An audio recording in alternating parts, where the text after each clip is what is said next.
Welcome to the Kill Count, where we tally up the victims in all our favorite horror movies. I'm James H. East, and for Thanksgiving this year, we're looking at Blood Rage, a movie made in 1983, but not released until 1987. When I realized how bad Thanksgiving 3 was, and that's the only Thanksgiving sequel there is, the whole joke is that there's no Thanksgiving 2, I knew I wouldn't be able to stomach making an entire kill count about it. I mean, look at it. Mace, rub that cream on my face, no perms, no worms, got a fat ass dick, spray it on my hickey.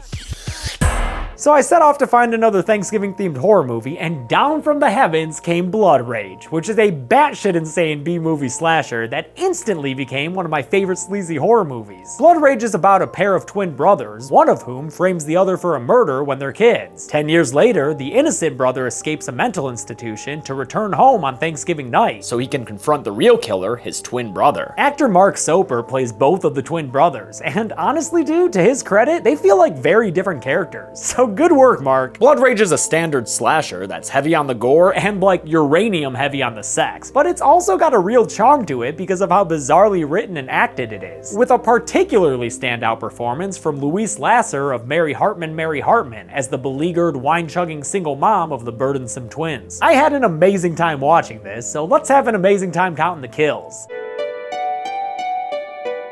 The movie begins in 1974 at a drive-in movie theater. Oh, in Jacksonville. Not sure why that's relevant, but I guess Florida, you know? As patrons pull up to the theater, we get a title card saying slasher? What? Yeah, apparently it was produced as Slasher, released in limited theaters as Nightmare at Shadow Woods, and then released to video as Blood Rage. Gotta love a movie with 3 titles. The opening credits show us that the patrons of this theater are an awful horny bunch. Well, mostly. Fuck off, Cheech, she's here to watch the movie. But at least these kids are being safe about their hanky-panky, thanks to this black market condom dealing nerdy dude played by Ted freaking Raimi in his first actual film role. Yeah, that's Sam's younger brother who played Henrietta in Evil Dead 2. Also, I love that his customer here has a sense of brand loyalty. I like Trojans. Maddie Simmons is here on a date while her 2 twin sons sleep in the back of the car. Wait, what the fuck? Is that a rifle just laying across them as they sleep? Turns out the kids aren't actually sleeping though, and are well aware of their mother's sexual proclivities. Mom said it again. So they sneak out to avoid any developmental trauma that may have arisen from seeing their mom getting motorboated. One of the twins, Terry, grabs a shiny hatchet out the back of a truck and trots on over to a car where the Trojan fan is making it with a lady. When the dude realizes a kid is spying in on his Friday night delights, he tells the tow-headed freak to scram. But that just gets him a fucking axe in the head. Holy shit, dude! This nasty opening kill immediately establishes that Blood Rage ain't fucking around. Oh, also establishing what this movie is right off the bat? The fact that the chick in the car gets out and runs away buck-ass naked in a very long shot. Terry, the evil twin, plants the murder weapon on his brother Todd and smears blood on his face. When Maddie finds them, Terry tells her that Todd is to blame for the blue-balled corpse in the car, and Todd doesn't make any argument against it? Okay. Flash forward 10 years. The costume department must have decided that Maddie had a little lamb as she visits Todd in a mental institution on Thanksgiving Day. There, Dr. Berman, played by the woman most responsible for getting this movie made, producer Marianne Cantor, tells Maddie that after 10 years, Todd has finally spoken up and implicated Terry in the murder. But for some reason, this info is conveyed in an inexcusably confusing voiceover. Her position on another issue was also somewhat negative. No more tests! My past work with hysterical patients helped me calm her down. Todd steps in and is like, oh wow, hey mom, happy Thanksgiving. And he gets a box of pumpkin pie from Mother Maddie. But that's no consolation for his mom not believing him about Terry being the murderer. His world and my work. And that pie. We're beginning to crumble. And ain't nobody want no crumbly pie. Eat it, Wall! Meanwhile, brother Terry, again played by the same actor Mark Soper, has been living a normal life this past decade, with friends for footballing and a girlfriend for smooching. I think I got you. His girlfriend Karen gets a little jealous when Terry blatantly checks out his new neighbor Andrea, who's getting physical with another neighbor who's running around dressed like a goddamn taxicab. Karen, Andrea, and the taxicab lady all wind up at Thanksgiving dinner at Terry's apartment that night, where everyone shares an individual shot of forced actor laughter.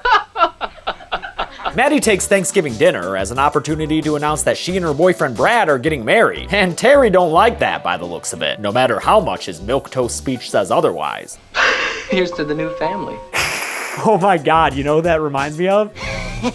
Eric! In the kitchen, Maddie tells Terry that she just got a call from the mental institution saying Todd has escaped. Oh, wow. What are we supposed to do? Well, you could start by flipping that collar down, dude. At his mother's request, Terry promises that he won't tell anyone at the dinner table that his psychotic brother just escaped. My psychotic brother just escaped.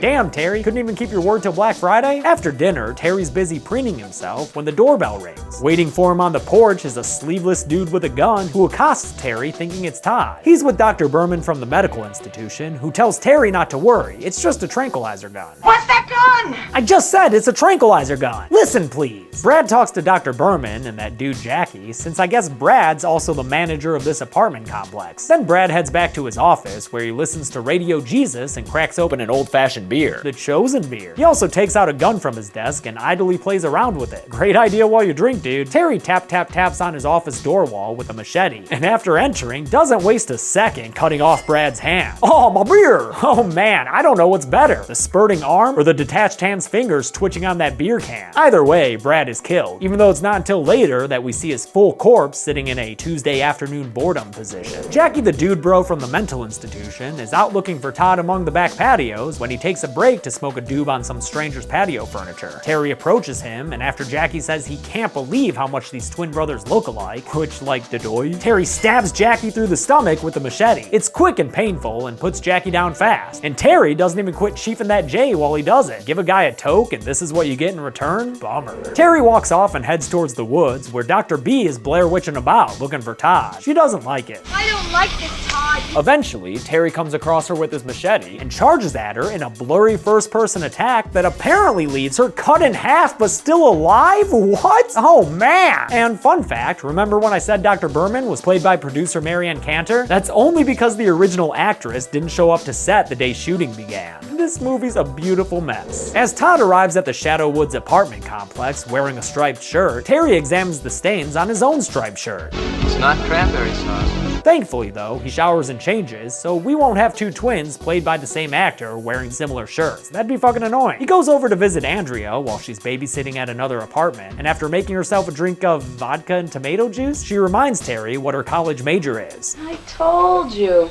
Partying. Apparently she's double majoring in partying and being overly sexually aggressive, since she tries to get into Terry's pants even though he's clearly uncomfortable. Quit trying to pressure him, lady, it goes both ways. They get interrupted by this lady Julie, who was having Andrea babysit for her while she was out on a date with Christian youth John Mulaney. Terry's girlfriend Karen ends up running into Todd, and after mistaking him for her boyfriend, comes right out and tells him exactly what she wants. I want you to make love to me.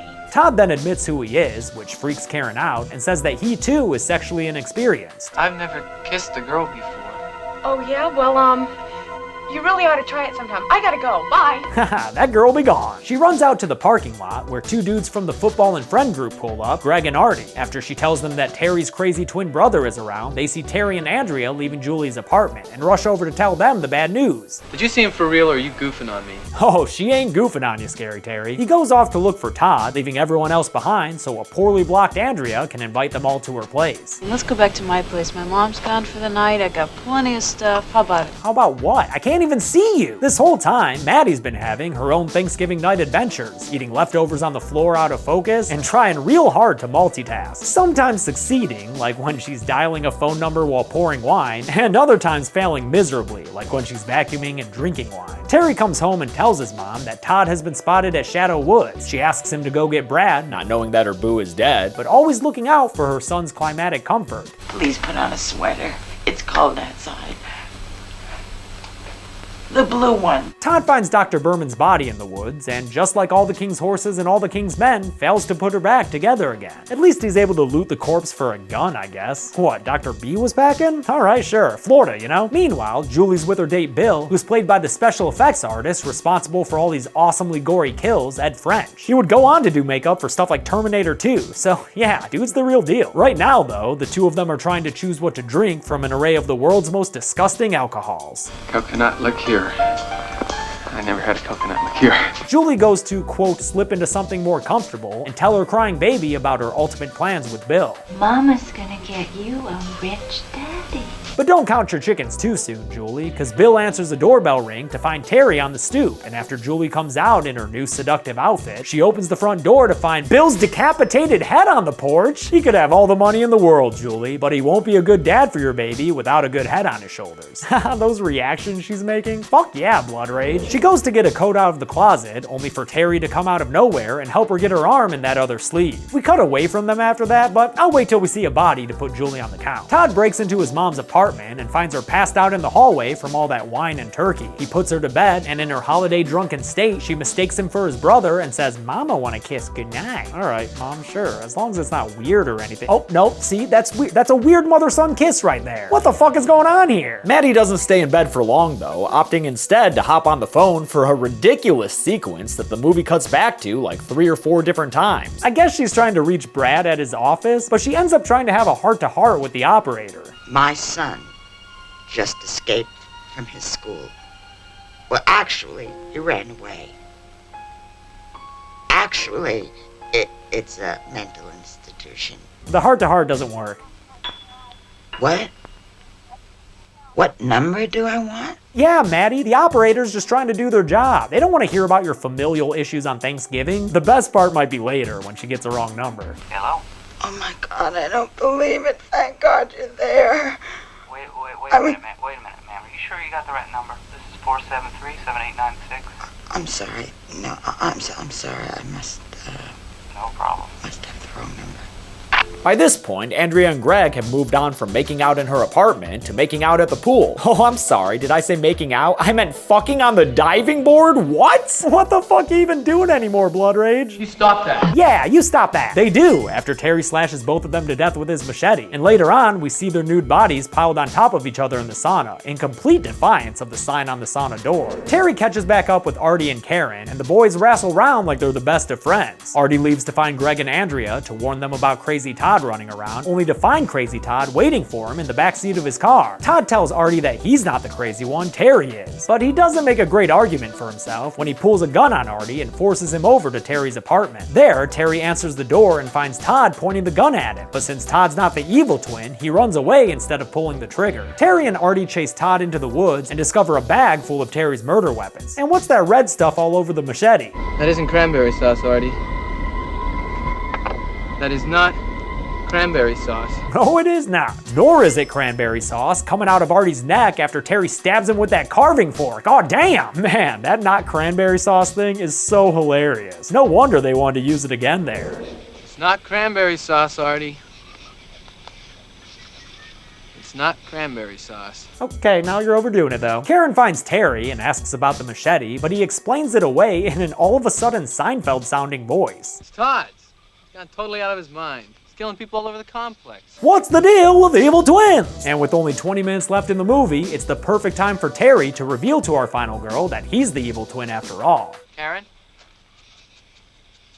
I love you. Didn't you hear me? I said I love you. She runs away and hides from him in a, back patio closet or something? But Karen, you're in a final girl circuit whether you like it or not, so have a dead body, namely Jackie's, hanging up in the closet. And after she gets out of that closet, Terry is waiting to molest her using Artie's body, which he just finds hilarious. Why?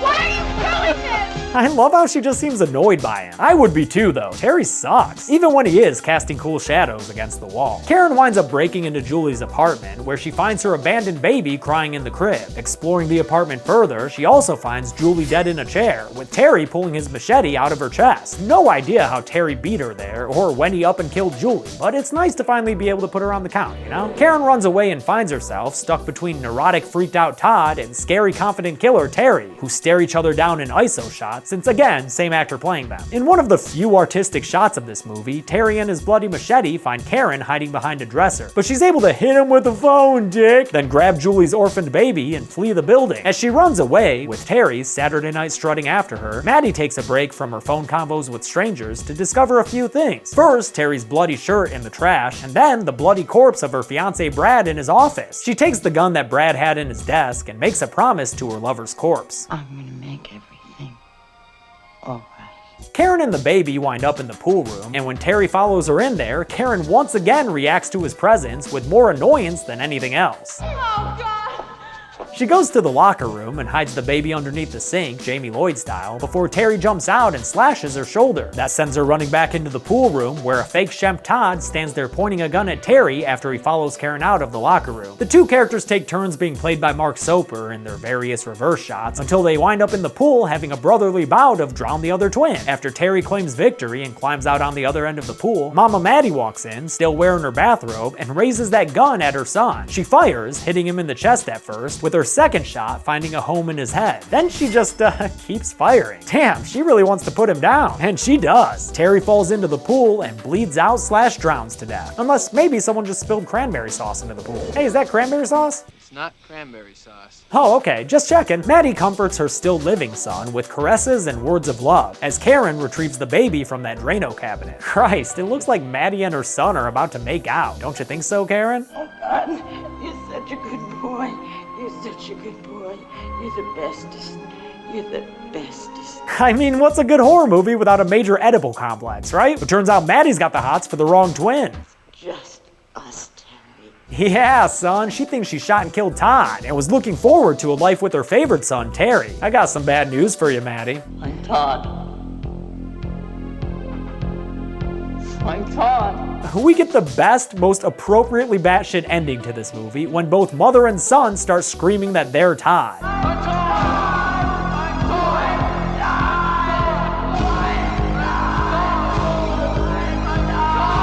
Karen's not Todd, so she gets the hell out of there, as Mama Maddie Todd points Brad's desk gun right at her head. She fires it off screen and the gun slides into the gore, even though, like, shouldn't it have come from the same direction as the blood? Whatever, it doesn't matter. The movie ends with Todd looking over his shoulder at his dead mom, and the shot needlessly turning into a freeze frame and a fade to black. Were there enough kills in this movie to satiate your Thanksgiving Day appetite? Let's find out and get to the kills. But first, what's this?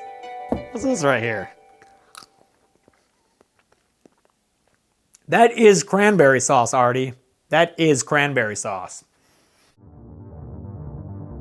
11 people died in Blood Rage, which is nearly enough to have a separate kids table. The victims included 7 men, 4 women, and apparently 1 Todd, if Mama Maddie's final words are to be believed. How's this pie chart look for a Thanksgiving dessert? With a runtime of 82 minutes, we had a kill on average every 7.45 minutes. I'll give the golden chainsaw for coolest kill to Brad, not only for the kill, but also for his hilarious final line.